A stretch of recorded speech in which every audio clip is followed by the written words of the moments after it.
Bagong henerasyon ng mga kongresista o ang Young Guns kumasa sa hamon na drug test at psychiatric evaluation ni Vice President Sara Duterte. Pero ang hamon naman ng mga kongresista sa Vice Presidente, pumarap at manumpa sa pagdinig ng Kamara sa pundo ng kanyang tanggapan.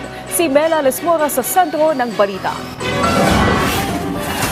Hinamon ni House Deputy Majority Leader at PBA Party List Representative Migs Nograles ang matunog na makakatunggali niya sa hatol ng Bayan 2025 na si Davao City 1st District Representative Paulo Duterte na sabay silang magpa-drug test ngayong araw. Kagabi, naglabas kasi ng video si Duterte ng kanyang pagpapa-hair follicle test kasama ang resulta nito na negatibo siya sa iligal na droga. Sabay hamon na dapat ay gawin din ito ng kanyang makakalaban sa halalan.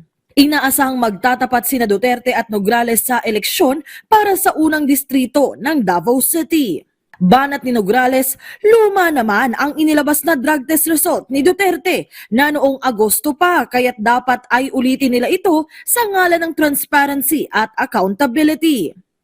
Mahalagaan niyang sabay nila itong gawin para na rin sa kanilang mga nasasakupan.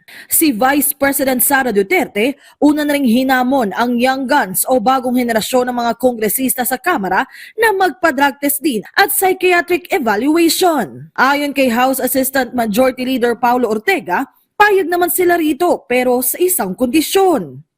Dapat daw ay humarap din muna ulit ang Vice Presidente sa pagdinig ng House Committee on Good Government and Public Accountability at manumpa, bagay na hindi niya ginawa noon. Dinidinig ng komite ang issue ukol sa umano'y hindi tamang paggamit sa bahagi ng pondo ng Office of the Vice President at Department of Education. Wala naman pong problema kung mag-undergo kami ng drug test or neuropsychological test kasi ako nga po hindi nga ako mismo umiinom.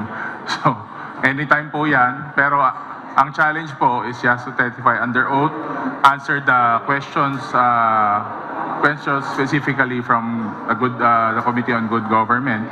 Mariing binatikos ng Young Guns si VP Sara kamakailan matapos ang kanyang pahayag na planong huhukayin umano ang labi ni dating Pangulong Ferdinand E. Marcos Sr.